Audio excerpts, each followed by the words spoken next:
Hi friends. ఈరోజు మనము ఆహ్, పాలిసెట్ 2025 గురించి దీని రిజిస్ట్రేషన్ ఎట్లా చేసుకోవాలి? దీని ఎంట్రన్స్ టెస్ట్ ఎలా అప్లై చేసుకోవాలి? దీని ఫీజ్ డీటెయిల్స్ ఏంటి? ఈ లాస్ట్ డేట్ ఎప్పుడు? అనే విషయం మీద ఇప్పుడు మనం కంప్లీట్‌గా క్లియర్ పిక్చర్‌గా నేను మీకు ఎక్స్‌ప్లెయిన్ చేసి చూపిస్తా. ఇక్కడ చూడండి poliset.sbtet.telangana.gov.in అనే వెబ్‌సైట్‌లోకెళ్తే మీకిక్కడ ఇలా వస్తది. ఇక్కడ ఎట్లా చూడండి ఎట్లా అంటే ఇలా వెబ్‌సైట్ వస్తది. ఈ వెబ్‌సైట్‌లో మీరు ఇక్కడ చూడండి రిజిస్ట్రేషన్ అని ఉంటది. అప్లికేషన్ లాగిన్ అని ఉంటది. అలాగే ఫీ పేమెంట్ స్టేటస్ అని ఉంటది. Hall ticket and rank card అని ఉంటది. ఇవన్నీ స్టెప్ బై స్టెప్ ఎట్లా ఉంటది, ఏంటి అనేది విషయం నేను మీకు క్లియర్ కట్‌గా ఎక్స్‌ప్లెయిన్ చేస్తాను. ఎవరైనా సరే మీకు నాన్ ఇంజినీరింగ్ డిప్లొమా కోర్సెస్ ఇట్లా ఏదైనా కోర్సెస్ మీరు చేయాలనుకుంటే మీకు ఇక్కడ పాలిసెట్‌లో మీకు ఎంట్రన్స్ టెస్ట్ అనేది ఒకటుంటది. 2025కి ఈ పాలిసెట్ 2025కి సంబంధించిన రిజిస్ట్రేషన్ ఎట్లా చేసుకోవాలి? ఏంటి? దాని ఫీజ్ డీటెయిల్స్ అన్నీ ఇప్పుడు మనం చెక్ చేసుకుందాం. ఫస్ట్ ఆఫ్ ఆల్ ఇక్కడ చూడండి రిజిస్ట్రేషన్ అని ఉంటుంది. దీన్ని క్లిక్ చేసుకోండి. ఈ రిజిస్ట్రేషన్ అని చూస్తే ఇక్కడ చూడండి లెఫ్ట్ సైడ్ ఎస్సీ, ఎస్టీ అనేది ఇప్పుడు ఫీజ్ స్ట్రక్చర్ అప్లికేషన్ ఫీజ్ ఎంత ఉందనుకుంటే ఎస్సీ, ఎస్టీకి సంబంధించి రూ. 250 ఉంది. అలాగే ఎస్సీ, ఎస్టీ కాకుండా అదర్స్ ఎవరైతే ఉన్నారో వాళ్ళకి రూ. 500 ఫీజ్ ఉంది. దీనికి స్టార్టింగ్ అనేది మార్చ్ 19థ్ నుంచి స్టార్ట్ అయింది. ఇది స్టార్టింగ్ డేటు. అలాగే ఇది ఈ మంత్ 19థ్‌లో క్లోజ్ అయిపోద్ది. దయచేసి దీన్ని తొందరపడి అర్జెంట్‌గా అప్లై చేసుకోండి. చాలామందికి ఇంకా ఇన్ఫర్మేషన్ తెలీదు. యాజ్ ఎర్లీ యాజ్ పాసిబుల్ అనేది అప్లై చేసుకోండి. ఇన్ కేస్ మీరు 19థ్ ఎవరైనా దాటితే కూడా మీకు లేట్ ఫీజ్ కూడా ఉంది. లేట్ ఫీజ్ కూడా మీకు రూ. 100 ఉంటుంది ఎస్సీ, ఎస్టీ వాళ్ళకి. అలాగే అదర్ వాళ్ళకైతే రూ. 300 ఫీజ్ ఉంది. ఈ రకంగా మీరు ఈ ఫీజ్ కట్టుకొని మీరు ఈ టెస్ట్ అనేది రాసుకోవచ్చు. అయితే ఇక్కడ ముఖ్యంగా మనం ఏంటంటే రిజిస్ట్రేషన్ ఎట్లా చేసుకోవాలి ఏంటనేది చూస్తే ఇక్కడ క్లిక్ చేస్తే రిజిస్ట్రేషన్ అనే దానిలో క్లిక్ చేస్తే ఇక్కడ మీకు అప్లికెంట్ నేమ్ ఉంది కదా! ఈ అప్లికెంట్ నేమ్ అనేది మీరు ఇక్కడ ఎంటర్ చేసుకోవాలి. ఏది మన ఎస్ఎస్సిలో ఉన్న నేమ్ ఏదైతే ఉందో అప్లికెంట్ యొక్క నేమ్ అనేది మనం ఇక్కడ ఎంటర్ చేసుకోవాలి. యాజ్ పర్ ఎస్ఎస్సిలో ఎట్లా ఉందో అలాగే ఎగ్జాక్ట్‌గా యాజ్ ఇట్ ఈజ్ మీరు ఎంటర్ చేసుకోవాలి. ఫర్ సపోజ్ చాలామందికి ఏంటంటే షార్ట్ కట్ ఉంటుంది. సి రామకృష్ణ అని ఉందనుకోండి ఎస్ఎస్సిలో మీరు ఇక్కడ సి అనేది ఫుల్ ఫామ్ రాయకూడదు. ఓన్లీ సి అనేదే రాయాలి. ఓకే. ఈ సి అనేది రాసుకొని యాజ్ ఇట్ ఈజ్‌గా ఎస్ఎస్సిలో యాజ్ పర్ ఎస్ఎస్సిలో ఎట్లా ఉందో ఆ పేరు అనేది మెన్షన్ చేసుకొని ఇక్కడ ఎంటర్ చేసుకోవాలి. అలాగే ఇక్కడ మీ మొబైల్ నంబర్ ఏదైతే ఉందో రిజిస్టర్ మొబైల్ నంబరు, ఆ మొబైల్ నంబర్ ఇక్కడ ఎంటర్ చేసుకొని మీకు సెండ్ ఓటీపీ అని వస్తది. ఇది కొట్టంగానే మీ ఫోన్‌కి ఒక ఓటీపీ అనేది వస్తది. ఆ ఓటీపీ కొట్టంగానే మీకు డీటెయిల్స్ అనేది రిజిస్టర్ అవుతది. అండ్ ఇంకో విషయం ఏంటంటే ఇక్కడ మెయిల్ ఐడీ ఆప్షనల్ ఉంది. బట్ మీ మెయిల్ ఐడీ అనేది ఇచ్చుకోండి. ఎందుకంటే ఫర్దర్‌గా మీకు ఏదైనా పాలిసెట్ నుంచి ఏదైనా ఇన్ఫర్మేషన్ రావాలన్నా, ఏదైనా హాల్ టికెట్ చేసుకోవాలన్నా, ఏ ఇన్ఫర్మేషన్ కావాలన్నా కూడా మీకు ఈ ఈమెయిల్ ద్వారా కూడా మీకు ఇన్ఫర్మేషన్ వస్తది. అలాగే మీకు create password and confirm password ఉంది. మీరు కొత్తగా ఒక పాస్వర్డ్ అనేది క్రియేట్ చేసుకోవాలి. ఈ క్రియేట్ చేసుకున్న పాస్వర్డ్ సేమ్ పాస్వర్డ్ అనేది ఇక్కడ మెన్షన్ చేసుకోవాలి. ఈ 2 కొట్టిన తర్వాత మీకు క్యాప్చా అని ఇప్పుడు ఏదైతే ఇక్కడ ఇది ఉందో దీన్ని చూసుకొని ఇక్కడ ఎంటర్ చేసుకోవాలి. ఇది ఎంటర్ చేసుకున్న తర్వాత మీరు ఇక్కడ రిజిస్టర్ అని కొడితే మీకు ఇక్కడ ఈ విండో వస్తది. ఈ విండో అనేది వస్తది. ఈ విండో వచ్చిన తర్వాత ఒకసారి రిజిస్టర్ అయిపోయిన తర్వాత మీ మొబైల్‌కి రిజిస్ట్రేషన్ నంబర్ అనేది వస్తది. అండ్ ఇంకోటేంటంటే మీకు లాగిన్ అనేది ఈ మొబైల్ ద్వారా లాగిన్ అవ్వచ్చు. ఇట్లా రిజిస్ట్రేషన్ అయిపోయిన తర్వాత చూడండి ఇట్లా లాగిన్ ఐడీ, పాస్వర్డ్ అని వస్తది. ఇక్కడ మీరు రిజిస్ట్రేషన్ నంబర్ అయినా కొట్టుకోవచ్చు. లేదా మీరు రిజిస్టర్ మొబైల్ నంబర్ ఏదైతే మీరు దీనిలో మెన్షన్ చేశారో ఆ మొబైల్ నంబర్ అయినా పెట్టుకోవచ్చు.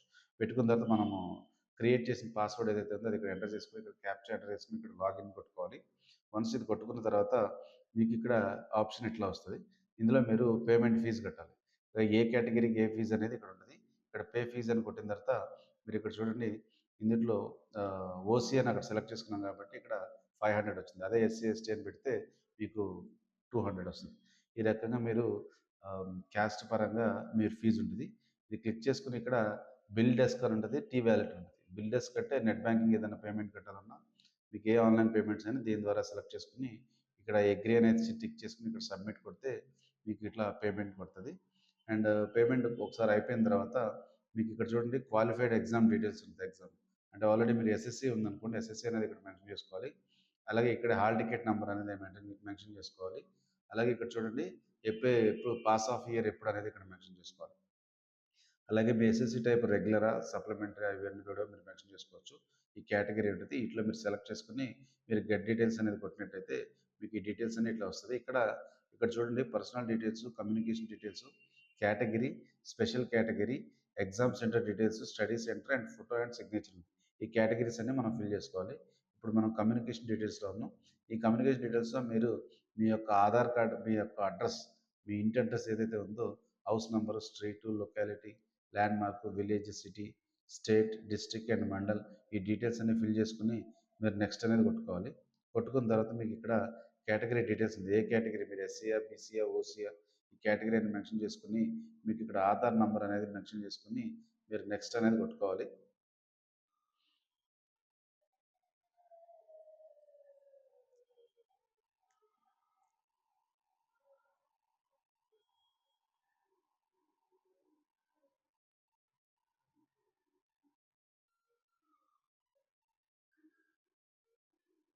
అలాగే స్పెషల్ కేటగిరీ ఉంది. స్పెషల్ కేటగిరీలో మీరు రిలీజన్ ఏది అనేది మైనారిటీ అయితే మైనారిటీ రిలీజన్ ఈ డీటెయిల్స్ అన్నీ ఇక్కడ ఫిల్ చేసుకోవాలి. అలాగే స్పోర్ట్స్ కేటగిరీ అయితే స్పోర్ట్స్ కేటగిరీ, ఎన్సీసీ అయితే ఎన్సీసీ, ఫిజికల్లీ హ్యాండిక్యాప్డ్ అయితే ఇవన్నీ ఇక్కడ మెన్షన్ చేసుకోవచ్చు. ఏముంటే అవి వన్స్ ఈ డీటెయిల్స్ అన్నీ ఎంటర్ చేసుకున్న తర్వాత మీరు నెక్స్ట్ కొట్టుకుంటే ఇక్కడ మీకు ఎగ్జామ్ సెంటర్ డీటెయిల్స్ వస్తాయి. మనకి ఇక్కడ ఎగ్జామ్ రాయడానికి మనకి 3 ఆప్షన్స్ ఉన్నాయి. మీకు నియర్ బై సెంటర్‌లో ఏవి అనేది సెలెక్ట్ చేసుకోవాలి. హైదరాబాద్‌లో మీకు ఎక్కడెక్కడ ఏం దగ్గరలో ఉందో ఆ దగ్గర బై నియర్ బై ఏరియా అనేది ఏది ఉంటే ఇక్కడ ప్రిఫరెన్స్ 1లో సెలెక్ట్ చేసుకోవాలి. అలాగే మెండల్ సెలెక్ట్ చేసుకోవాలి. అలాగే ప్రిఫరెన్స్ 2 ఇది ఫస్ట్‌ది గాని అంటే నియర్ బై ఏరియాలు ఏవైతే ఉన్నాయో దానికి సంబంధించినవన్నీ మీరు సెలెక్ట్ చేసుకోవాలి. సెలెక్ట్ చేసుకుంటే ఇక్కడ మీరు నెక్స్ట్ అని కొట్టిన తర్వాత మీరు ఇక్కడ చూడండి. ఇక్కడ మీకు డీటెయిల్స్ అని వస్తాయి. అంటే ఫస్ట్ క్లాస్ నుంచి 10థ్ క్లాస్ వరకు ఎప్పుడు పాస్ అయ్యారు, ఏ కాలేజీ, ఏ స్కూలు, ఏ డిస్ట్రిక్ట్ ఈ డీటెయిల్స్ అన్నీ ఇక్కడ మీరు మెన్షన్ చేసుకోవాలి. మొత్తం అన్ని మెన్షన్ చేసుకున్న తర్వాత మీరు నెక్స్ట్ అని కొట్టినట్లయితే ఇక్కడ మీకు పాస్‌పోర్ట్ సైజ్ ఫోటో అనేది passport size photo and signature అనేది అప్‌లోడ్ చేసుకోవాలి. ఇక్కడ ఫోటో అనేది మీరు స్కాన్ చేసుకున్నప్పుడు జాగ్రత్తగా చూసుకోండి. మీ యొక్క పాస్‌పోర్ట్ సైజ్ ఫోటో 5 కేబీ నుంచి 50 కేబీ లోపు ఉండాలి. అలాగే సిగ్నేచర్ ఏమో బిలో 30 కేబీ లోపు ఉండాలి. వన్స్ ఇక్కడ ఫైల్ చూస్ చేసుకొని ఆ ఫోటో సెలెక్ట్ చేసుకొని ఇక్కడ అప్‌లోడ్ చేసుకుంటే ఈ ఫోటో ఇక్కడ వచ్చేస్తుంది. అలాగే సిగ్నేచర్ కూడా మీరు చూస్ చేసుకొని అప్‌లోడ్ చేసుకుంటే సిగ్నేచర్ ఇక్కడ వస్తుంది. ఈ డీటెయిల్స్ అన్ని ఫిల్ చేసుకున్న తర్వాత ఇక్కడ క్లిక్ చేసుకొని సేవ్ అండ్ ప్రివ్యూ కొట్టి సబ్మిట్ కొట్టేసుకుంటే ఈ రకంగా మీరు పాలిసెట్ అనేది అప్లికేషన్ అయిపోతుంది. తర్వాత మీరు హాల్ టికెట్ డౌన్లోడ్ చేసుకోవచ్చు. ఈ రకంగా మీరు ఈ పాలిసెట్ అనేది అప్లై చేసుకునేది ఉంటది. ఈ రకంగా మీరు ఈ పాలిసెట్ అనేది అప్లై చేసుకోవచ్చు. Okay friends.